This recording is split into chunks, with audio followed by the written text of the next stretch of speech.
Praise the lord. ప్రభు అయిన యేసుక్రీస్తు నామంలో ప్రతి ఒక్కరికి కూడా శుభములు తెలియజేస్తూ ఉన్నాను. నిన్నటి దినాన మనమంతా కూడా క్రిస్మస్ ఆనందంలో ఆరాధనలలో పాల్గొని ఎంతో సంతోషంగా మన బంధువులందరితో కలిసి మరి స్నేహితులతో కలిసి సంతోషంగా గడిపాం కదా.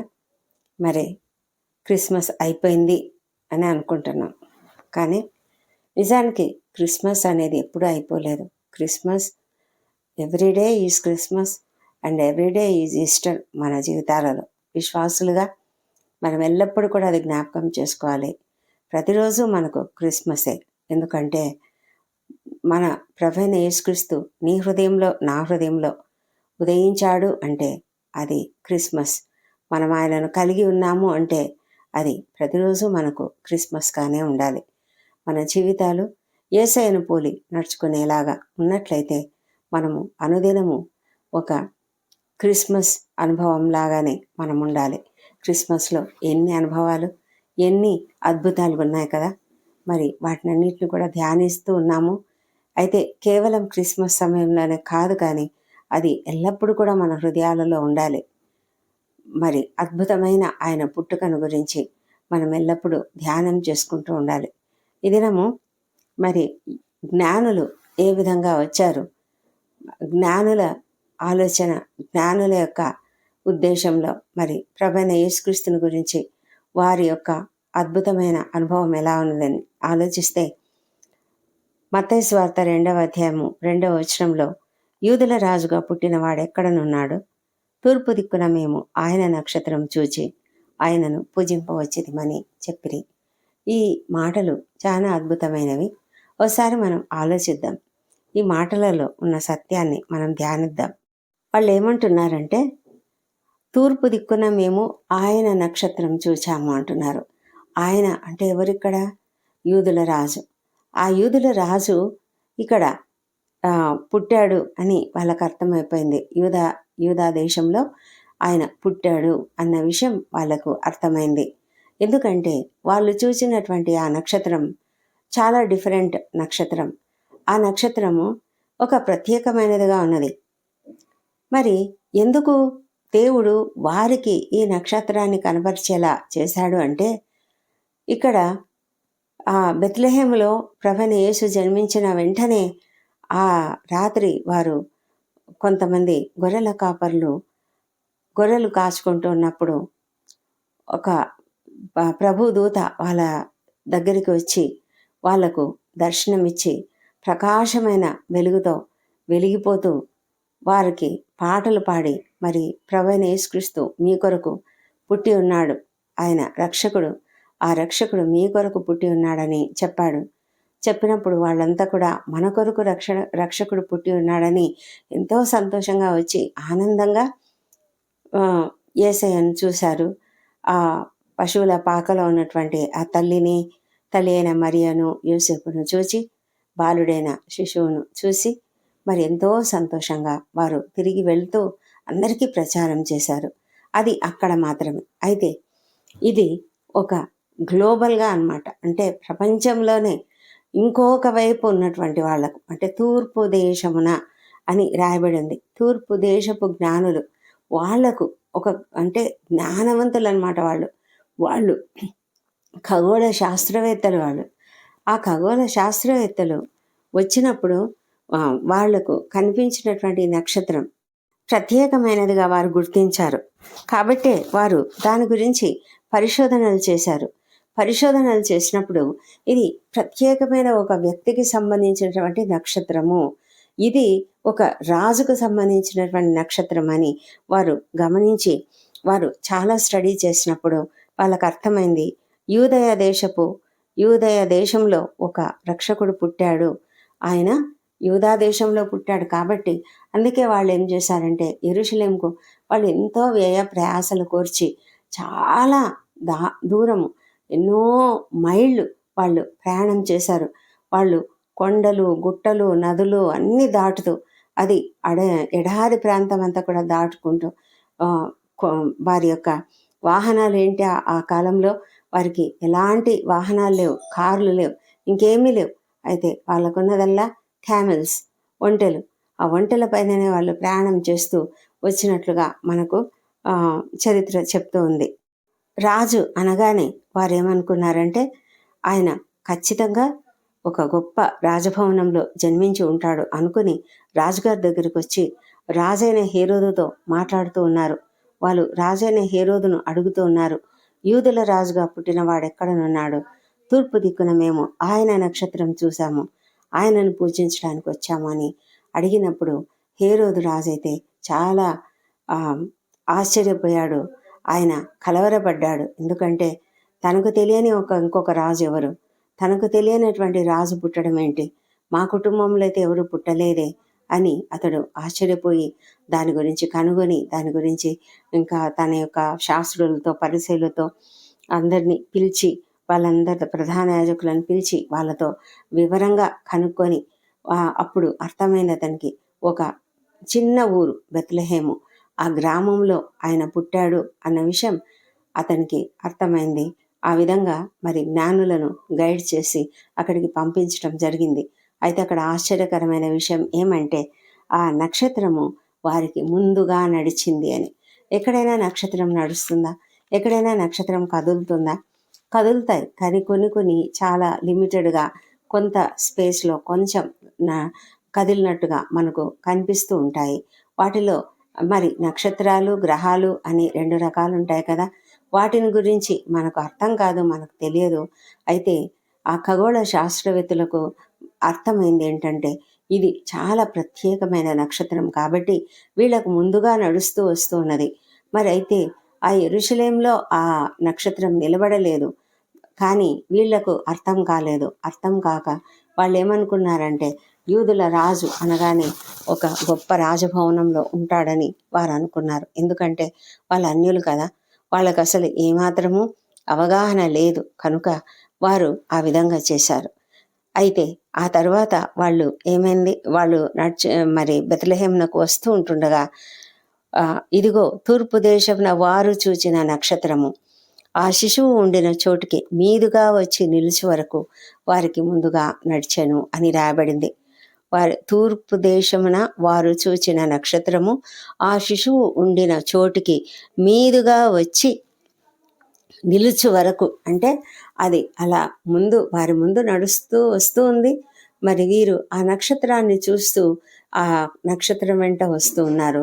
అది కరెక్ట్గా ఎక్కడికి వచ్చిందంటే ప్రభువైన యేసు ఎక్కడ ఉన్నాడో, ఏ ఇంట్లో ఉన్నాడో ఆ ఇంటి మీద నిలిచిందంట. ఎంత అద్భుతం కదండి. ఆశ్చర్యకరమైన విషయాలు మనం ఈ క్రిస్మస్లో చూస్తున్నాం. ఎంత అద్భుతాలు, ఎంత ఆశ్చర్యకరాలంటే నిజంగా అలా దారి చూపినటువంటి ఆ నక్షత్రం, జ్ఞానులకు దారి చూపినటువంటి నక్షత్రం, ఆ నక్షత్రం ఎక్కడికి చూపించింది? అది ప్రభువైన యేసును వారికి చూపించింది. ప్రభువైన యేసు బాలుడైన ఆ శిశువు, ఆ చిన్న బాలుడు, మరి ప్రభువైన యేసుక్రీస్తు అక్కడ ఆ ఇంట్లో ఉన్నాడు. మరి యోసేపు మరియా అక్కడ ఉన్నారు. మరి వారు ఏం చేశారంటే అత్యానంద భరితులయ్యారు. ఎప్పుడైతే ఆ నక్షత్రం వచ్చి కరెక్ట్గా వారి ఆ ఇంటి మీద ఎక్కడున్నారో వీరు ఆ ఇంటి మీద నిల్చున్నప్పుడు వాళ్ళు ఇంటిలోనికి ప్రవేశించారు. వారు తల్లి అయిన మరియను ఆ శిశువును చూచి సాగిలపడి ఆయనను పూజించి తమ పెట్టెలు విప్పి బంగారమును సామ్రాణిని బోళమును కానుకలుగా ఆయనకు సమర్పించినట్లుగా మనం వాక్యంలో చూస్తున్నాం. ఆ నక్షత్రంను చూసి వారు చాలా ఆనందభరితులయ్యారంట. అత్యానందభరితులు అంటే చాలా ఆనందంతో వారు అందులోకి ఆ ఇంటిలోనికి ప్రవేశించారు. తల్లిని చూశారు, మరి తండ్రిని యోసేపుని చూశారు. అయితే వారు పూజించింది ఎవరిని? వారు పూజించింది మాత్రము ఆ శిశువును చూచి సాగిలపడి ఆయనను పూజించి. ఎవరిని పూజించారు? ఆ శిశువును పూజించారు. వాళ్ళు తల్లి అయిన మరియను పూజించలేదు, యోసేపును పూజించలేదు, కానీ ఆ చిన్ని బాలుడైనటువంటి ఆ శిశువును చూసి సాగిలపడి ఆయనను పూజించారంట. ఎంత అద్భుతం. మనం కూడా మన జీవితాలలో మనము ఒక నక్షత్రంలాగా ఈ లోకంలో వెలగాలని మరి దానియేలు చెప్తాడు. దానియేలు గ్రంథంలో మనకు ఒక అద్భుతమైన వాక్యం రాయబడి ఉంది. దానియేలు గ్రంథము 12వ అధ్యాయము 3వ వచనంలో 2వ భాగంలో ఏమని ఉంటుందంటే నీతి మార్గమును అనుసరించి నడుచుకొనున్నట్లు ఎవరు అనేకులను త్రిప్పుదురో వారు నక్షత్రం వలె నిరంతరమును ప్రకాశించెదరు అని రాయబడి ఉన్నది. నిజమే. మరి మనము ఇదిగో ప్రభువైన యేసును చూపించడానికి ఒక నక్షత్రం ఆకాశంలో ఎలా వెలసి ఆ నక్షత్రము వారికి ఏ విధంగా దారి చూపించి వారిని సరిగ్గా ప్రభువైన యేసు దగ్గరకు తీసుకొచ్చిందో, అలాగే మనము ఈ లోకంలో జీవించినప్పుడు మనము ప్రభువైన యేసుక్రీస్తును అంగీకరించిన వారమైతే, మనము రక్షణను ఎరిగిన వారమైతే, మనకు విమోచన ఎలా దొరుకుతుందో తెలిసిన వారమైతే, మనం తప్పకుండా ప్రభువైన యేసుక్రీస్తు దగ్గరికి అనేకులను నడిపించగలగాలి. ఆ నక్షత్రంలలాగా వాళ్ళను అనేకులను త్రిప్పగలగాలి. ఆ విధమైనటువంటి కృప దేవుడు మనకు అనుగ్రహించాలని ప్రార్థన చేద్దాం. నిజమైనటువంటి క్రైస్తవ విశ్వాసి ఎలా ఉండాలి అంటే, మరి అనేకులకు ప్రభువును చూపించాలి, అనేకులకు మరి దేవుని యొక్క మార్గమును చూపించగలగాలి. మనము ఆయన కొరకు జీవించాలి. ఆయన కొరకు మనము ఆయన వైపుకు అనేక మందిని త్రిప్పగలగాలి. అయితే మనకు చేతనవుతుందా? అది మన వల్ల కాదు. అయితే మనము పరిశుద్ధాత్ముని యొక్క సహాయంతో, ఆయన ఇచ్చిన జ్ఞానముతో, ఆయన మనల్ని ఏ విధంగా మాట్లాడాలని ప్రోత్సహిస్తాడో, ఎవరితో ఎలా మాట్లాడాలో ప్రోత్సహించినప్పుడు మనం ఆ విధంగా వారితో మాట్లాడి వారిని దేవుని వైపునకు ఆకర్షించగలిగేలాగా చేయగలగాలి. అలాంటి కృప దేవుడు మనకు అనుగ్రహించాలని ప్రార్థన చేద్దాం. ఈ క్రిస్మస్లో మనం నేర్చుకోవాల్సినవి అనేకం ఉన్నాయి కదా. విధేయత నేర్చుకోవాలి. మరి దేవుని యొక్క మాటకు వినయ విధేయతలతో మాటను అంగీకరించే ఆ మనసు మనం కలిగి ఉండాలి.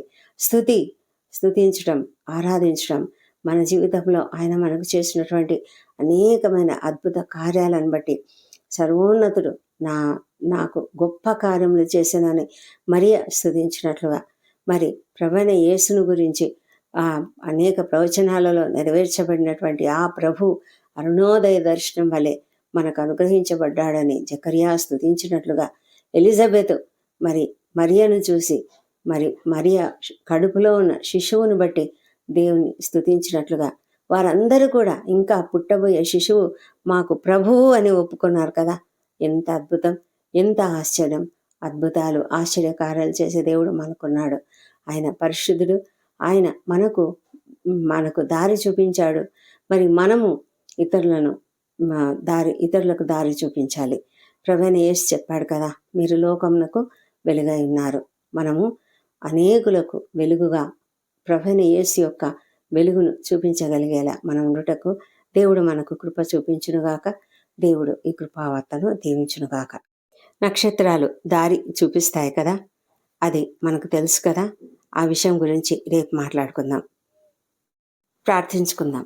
పరిశుద్ధుడైన దేవ, సర్వశక్తిమంతుడా, నీకు వేలాది వేల స్తుతులు, స్తోత్రములు. మా తండ్రి దేవా, నిత్యము స్తోత్రార్హుడవు నీవు. మా తండ్రి, నీవు ఎంతో గొప్ప దేవుడవు, ప్రేమ కలిగిన దేవుడవు, అద్భుతకరుడవు, ఆశ్చర్యకరుడవు. ప్రభా, నీవు పుట్టిన ఈ దినాన్ని మేము సంస్మరించుకుంటూ ఎన్నో విధాలుగా నిన్ను ప్రార్థిస్తూ వాక్యములో అనేక విధాలుగా నీ క్రిస్మస్ పరిస్థితులను ధ్యానించుకుంటూ ఉన్నాం. తండ్రి, ఎంతోమంది జీవితాలలో నీవు చేసినటువంటి గొప్ప కార్యాలు మేము ధ్యానిస్తూ ఉన్నప్పుడు తండ్రి ప్రభా, ఈ క్రిస్మస్లో తల్లి అయిన మరియా, ఎలిజబెత్, జకర్యాల జీవితంలో, అదేవిధంగా మరి యోసేపు తన యొక్క జీవితంలో, మా తండ్రి జ్ఞానుల జీవితంలో, ఈ విధంగా అనేక మంది జీవితాలలో, గొర్రెల కాపరుల జీవితాలలో తండ్రి మీరు చేసిన అద్భుత కార్యం బట్టి నీకు వందనాలు.